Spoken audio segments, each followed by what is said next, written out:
Assalamualaikum warahmatullahi wabarakatuh. Perkenalkan, nama saya Miftahul Jannah, NIM 2030203072. Saya mahasiswi aktif semester 2 Program Studi Manajemen Pendidikan Islam Universitas Islam Negeri Raden Fatah, Palembang.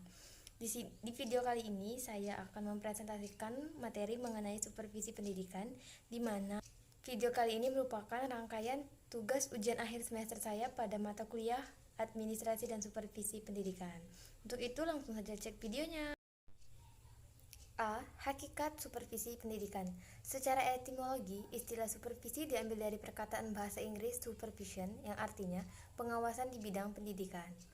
Orang yang melakukan supervisi disebut dengan supervisor. Dalam pengertian itu, supervisi pendidikan artinya pembinaan. Pembinaan adalah segala kegiatan dan usaha yang berhubungan dengan perencanaan, penyusunan, pengembangan, pembangunan, pengarahan, penggunaan, serta pengendalian segala sesuatu secara berdaya dan berhasil guna. Pembinaan yang dilakukan bertujuan agar situasi pendidikan menjadi lebih baik. Situasi pendidikan memiliki cakupan yang sangat luas, dapat dimaknai dengan segala hal yang terkait dengan pendidikan, misalnya metode, motivasi, kultur, dan lain-lain.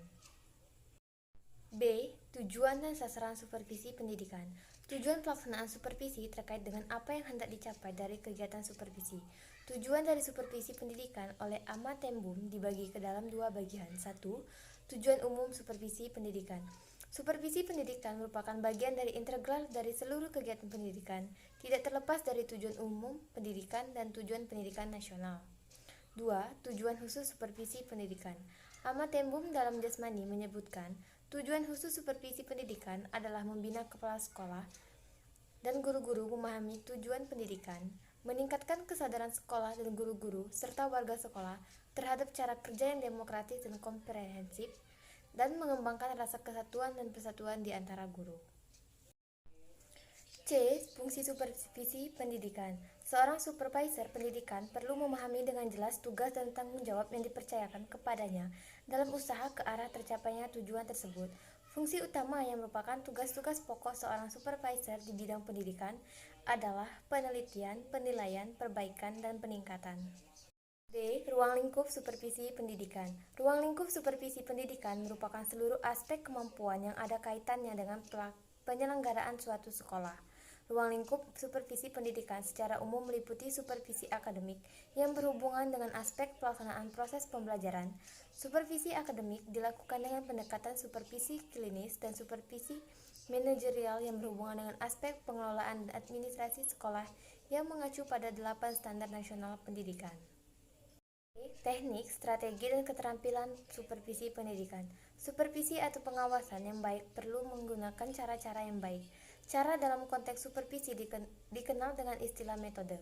Metode dalam supervisi adalah suatu cara yang ditempuh oleh supervisor pendidikan guna merumuskan tujuan yang hendak dicapai, baik oleh sistem perorangan maupun kelembagaan pendidikan itu sendiri.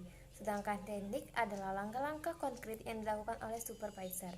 Teknik yang dilaksanakan dalam supervisi dapat ditempuh melalui berbagai cara, yakni pada prinsip supervisi berusaha merumuskan harapan-harapan menjadi sebuah kenyataan.